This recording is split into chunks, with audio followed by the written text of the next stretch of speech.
University of Manchester, the famous university that nurtured talented people like Benedict Cumberbatch, Toby Jones, and Norman Foster, has no wonder attracted so many students who want to study here. So, while Manchester is a very vibrant and gorgeous city, I felt like it would be important to highlight how much it costs to study at the University of Manchester and live in Manchester as an international student for the entry around 2023, especially amidst this massive inflation that I can't even afford eggs anymore. So, first off, let's talk about tuition fee. So, tuition fee is a huge chunk of the money gone because if you are an international student, they usually charge way more than a homeland student. So, a homeland student usually is charged around £9,250 per year, while as an international student, you usually pay like double or triple amount depending on what you study.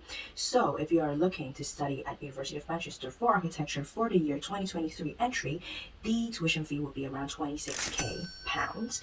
But if you're looking to study other subjects, then it ranges from around £20,000 to £48,000. Previous video, I've talked about the pros and cons of studying at University of Manchester and also briefly talked about the tuition fee. So if you're interested in watching that, the link will be up here. So the second huge chunk of the fee that you will need from the mandatory fee is the accommodation fee. So I'm using the resources on the UK British Council that gives you an approximate number of cost of everything that you'll need when you're studying in the UK. So according to that website, you will need around £664 per month if you're living in University Hall. So based on my experience, University Hall prices ranges from around £115 per week to over £200 per week. So, the monthly budget could become somewhere £460 to around £800 based on your preference. I also made a video highlighting all the university accommodations at University of Manchester. So if you're interested, the link is up here.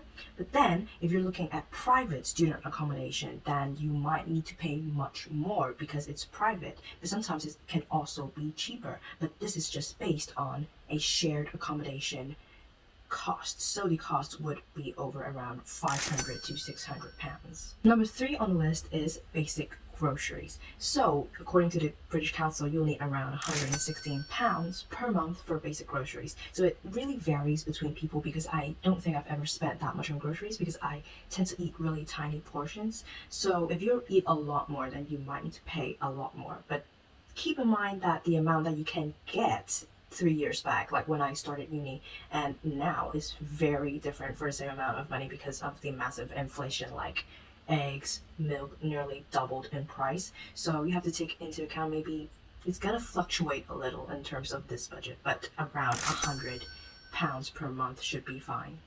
Number 4 on the list is transportation. So this is not exactly like a mandatory fee, but it really depends on where you live. So I lived really close to campus, so I just walk every day and I barely use the bus that I need to pay for because there's a free bus called Bus 147, which you can board if you have a student ID from University of Manchester, and you can board for free. So I nearly never paid for a bus. But if you're living further away, that buses fare, like a single, is around £1.5 to around £3.5. So if you're taking it regularly, I would suggest you to buy a monthly pass or an annual pass, which could save you loads of money in the long term. Number 5 on the list is bills. Now this depends again because most university accommodation, when you pay the accommodation fee, is inclusive of bills already, so you don't have to pay. Whereas if you're renting a house outside or if you're renting private accommodation, then the bills might not be included. So when I'm talking about bills, I'm talking about household bills like gas, electricity, broadband, maybe potentially a TV license. So this is around £80 per month altogether. But if you're living in university accommodation, then the accommodation fee already covers this.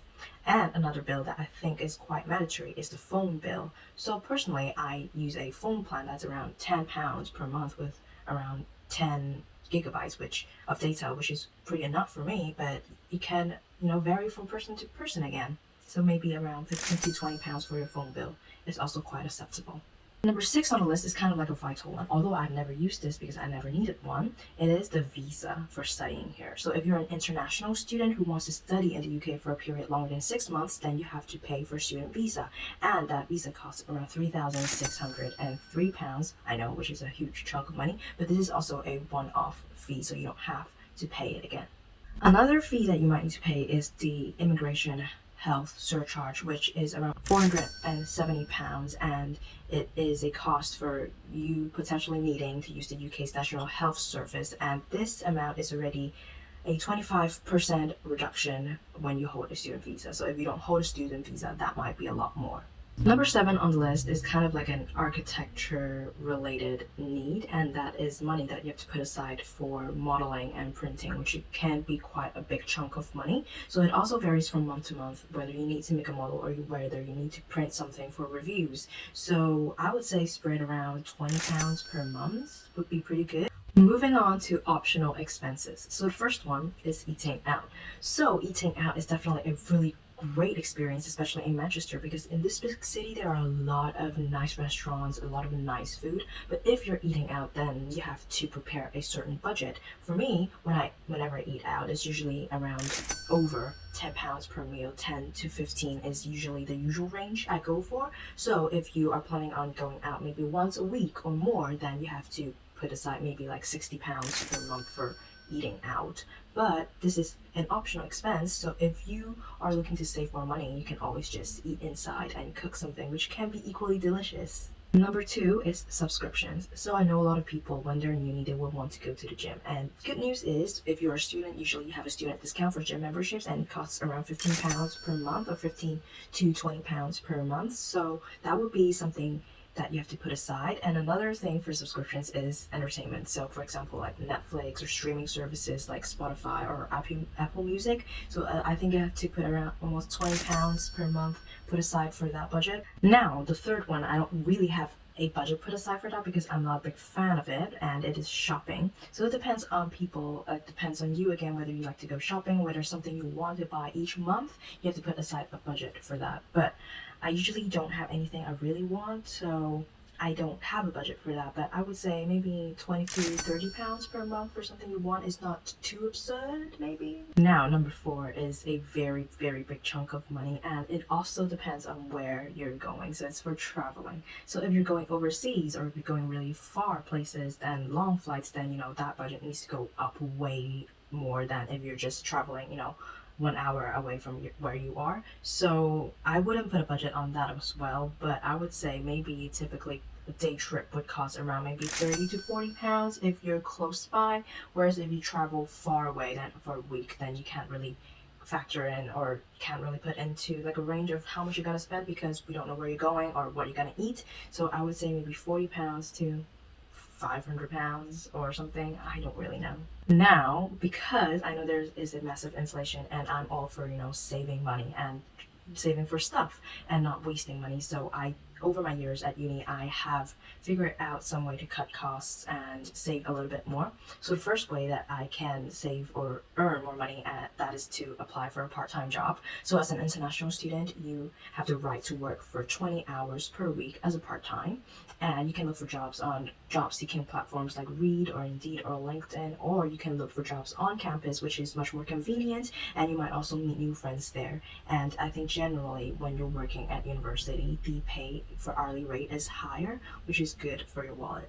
Number 2, it is for food. So I have discovered this app called Too Good To Go, and it's basically an app that a lot of shops participate in, and when their food is not sold but needs to get eaten, they usually reduce the price and sell it in like bigger packs, so you get to reduce food waste but at the same time pay a lot less than usually the amount that you would pay for it. Like, when you go to Morrison's or you go to Pret, when you go to Greg's or Costa, it costs a lot. But if they promote something on Too Good To Go, you can just get like maybe 5 muffins for £1, and I think that's a pretty good deal. Number 3, I think a lot of you might know this already, but in grocery stores across the UK, they usually have a reduced session, which is essentially like Too Good To Go, but it is a food that is about to expire, and they usually reduce it by 30% to 70% depending on when that date is. So if you're looking to cook dinner for that night or you're going to eat that food very soon, then it's also good to reduce food waste but also save a lot more.